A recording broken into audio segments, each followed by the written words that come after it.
Hello po sa inyong lahat mga kapatid. Ayan, welcome po sa aking live. Sa aking video pala. Live. Sa aking video. Ayan, ako lang po ay gagadgad ng nilagang kamuti at kasaba.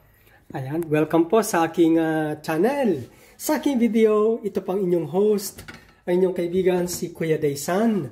At ngayon nga po, sabi ko kanina, ako ay magagadgad nitong nilagang kamuti at kasaba. Ito po kasi ay nilaga ko na kahapon. Tapos hindi namin naubos kainin. Iyan ay baka kasi masira kapag medyo matagal na. Ayan, hindi ko na ilagay kasi sa ref. Kaya gagadgarin ko na lang para hindi masayang. Subalit sa palagay niyo po kaya mga kapatid, ano po kaya ang mga dapat gawin ko dito? Para hindi masayang, ano po kaya ang dapat kong gawin? Paki-comment po mga kapatid. Para tulungan niyo po ako para hindi po ito masayang. Kasi siyempre pag nasira na po ito, ay sayang naman po. Ang mahal po pa naman ng bili nito dito. Alam naman natin na pag tayo ay nasa labas na ng ating bansa sa Pinas ay sobrang mas mahal na ang bilihin. Kahit nga dyan sa atin, ang mahal sa atin ng kamote tsaka ng kasaba. Lalo na dito sa Italia kasi ito po ay galing pa ng Bangladesh. Ayan, galing pa doon sa lugar ng Bangladesh. Kaya sobrang mahal. Ang mahal po, ang mahal. Sobrang mahal. Ngayon, ano po kaya dapat ko ditong gawin mga kapatid? Kailangan ko po kayang lagyan ng gata. Lutuin ko sa gata. Yung parang ano ba? Yung parang pagluluto ng ubi, halaya. Ganun po kaya ang dapat. Paki-comment po mga kapatid kung ano ang dapat kong gagawin dito. Ayan. Ayan, kukuha lang pa ako ng nilagyan. Lalagyan itong aking aking nagadgad. Palagay niyo po kaya, tama po kaya nalagyan ko ng gata? Parang pahalaya ba? Lulutuin ko siya ulit. Na parang medyo pahalaya o bihalaya o kaya hindi na. Lalagyan ko na lang ng gatas na condense. Yung condense na gatas. Ano ba? Yung condense na Alaska. Ayan. O kaya yung binibili sa atin na mga pang kakanin ba? Yun nga, yung tulad noon, yung Alaska na condense. Palagay nyo po kaya mga kapatid. Tama po kaya yung naisip kong ganon? Paki-comment po mga kapatid. Pakitulungan po ako kung ano ang dapat at magandang gawin sa ganitong kakanin, sa ganitong duma na luto na tapos para hindi masayang. Ayan, ano po kaya dapat na gawin dito mga kapatid? Ayan, pero wait lang po kasi baka nag-premiere na po yung ano ni kapatid na Aussie. Wait lang po. I-pause ko lang muna sandali mga kapatid. Sandali lang. Ayan po. Ayan po mga kapatid. Bumalik pa ako. Ayun, nakatambay na po doon sa aking laptop. Yung tayo ay nagsusupport sa nagpi-premiere. Ayan. Dito, itong kamuti ay dito ko sa medyo maliit. Dito sa medyo maliit na butas. Ayan, sa medyo maliit na butas. Yung kamuti naman ay dito sa malaki. Kasi yung kamuti ay mas malambot. Mas malambot yung kamuti kaysa kasaba. Kaya, ayun. Ayan. Kasi sayang naman kasi kung masisira ito. Siyempre, mahal kasi ang kilo. Mahal ang presyo ng bawat kilo nito dito.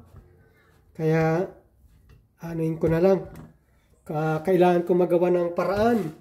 Kasi, siyempre, tayo mga OFW, kailangan magtipid-tipid.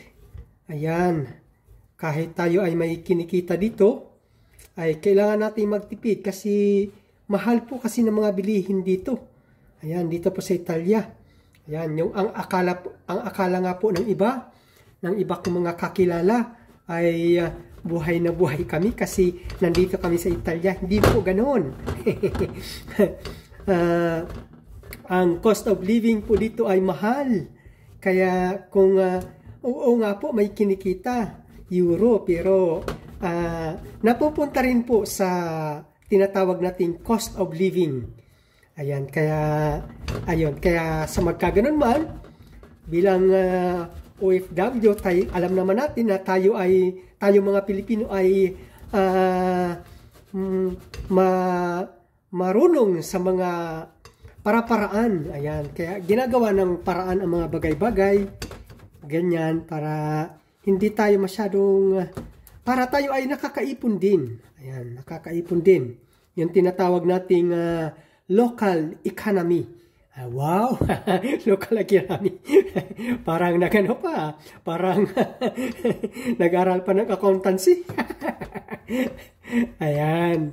Meron po tayong tinatawag na national economy. Ayan. At meron naman pong tinatawag na local economy. Ibig sabihin, sa loob ng pamilya.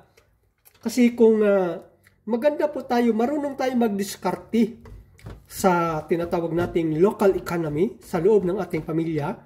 Kung lahat ng pamilya sa buong Pilipinas ay marunong po magdiskarte para sa tinatawag na po natin na local economy, yan po ay makakatulong sa ating buong bansa para lumago ang ating ekonomiya pangbansa, national economy ng Republika ng Pilipinas. Pero kung tayo ay gasto lang ng gasto, hindi tayo marunong, ay madadala natin yan sa labas, madadala natin yan sa social na aspeto. At kung halimbawa, tulad niyan, kung ikaw ay napunta na sa gobyerno, madadala mo yun doon. Hindi marunong humawak ng pundo. Kaya babagsak talaga ang ating ekonomiya. Kaya kung gagandahan natin, tuturuan natin ang ating sarili, ang ating mga anak na kung paano pagagandahin ang ekonomiya locally sa ating pamilya, ay madadala natin yan sa pangkalahatang aspeto. Sa pagdating sa labas, magtuturoan tayo sa bawat isa. Tapos sa pagdating sa, kung halimbawa tayo ay nakapagtrabaho na, at kung halimbawa kung tayo man ay naging politiko din, ayun, kung paano i-manage ang ating pondo, ayan, lalago siyempre. Gaganda ang ating ekonomiya. Ayan, mga kapatid, hindi pa ako economist ha. Sa ganang akin lang yun. Sa ganang aking pag-unawa. Ayan, dahil, ibig sabihin, dahil nga tulad nitong ginagawa ko, gumagawa ng paraan, naililing ko sa mga bagay-bagay na ganong usapin.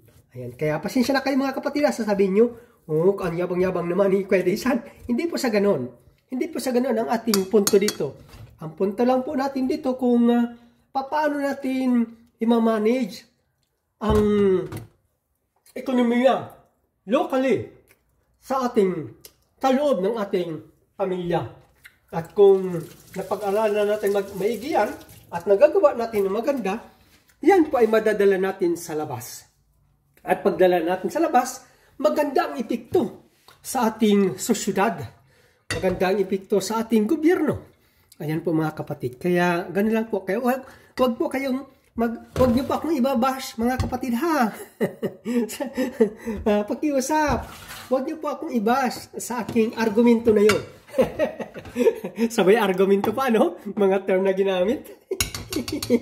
Ayan. Ayan, ito pa ulit. Hindi pa ako natatapos. Ito pa. Dito ko igagadgad sa mas dito ko igagadgad sa mas mapino. Ayan o. Yan o. Sa mas pino siya. Kasi ano eh. Pero ang lagkit ng masarap, ang sarap ng nabili kong kasaba. Sobrang lagkit. Tapos, matamis. Kakaiba din ito ah. Matamis siya. Matamis. Kaya, ang sarap talaga. Kaya sabi ko, sayang naman kung masisira. Kasi nga, hindi namin naubos. Ang dami nang nabili ko. Pinagsama ko siyang ilaga kasama yung kasaba sa ilalim. Tapos, sa ibabaw ay yung kamuti kasi medyo malambot. Marami pala. Kaya, hindi namin naubos. Ngayon, kung masisira, sayang naman. Kaya yun nga po ang ginagawa ko ngayon. Ayan, salamat ng marami po mga kapatid ha sa inyong panonood sa aking video na ito.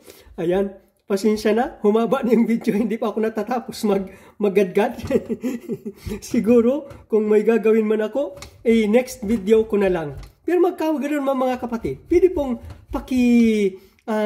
tulungan niyo po ako, comment po kayo dyan sa baba ng video ito, kung ano po ang magandang dapat gagawin dito, sa palagay niyo po. Siyempre, meron din kayong mga ideya, may experience din kayo. Ayan, kahit yung mga nakita natin sa ating mga magulang, ayan, lalong-lalo na sa probinsya.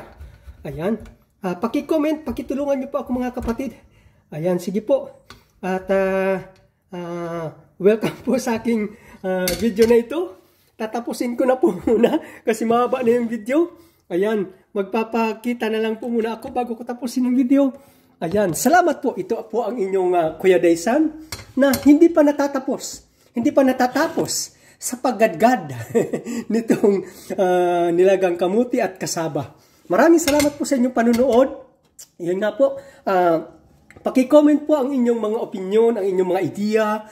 Ayan, tulungan niyo po ako yung sinasabi ko po kanina. At kung nagustuhan niyo po ang video na ito, please like and share. And please write your comment below on the comment section below on this video. And paki-subscribe po ng aking channel, Kuya Daysan. At paki-hit ng notification bell, bell all, para lagi po kayong updated every time na meron pa akong upload na video. Maraming salamat po sa inyong lahat mga kapatid. Bye-bye and God bless you po. Naka 11 minutes and 55 seconds na po. Bye-bye! I love you!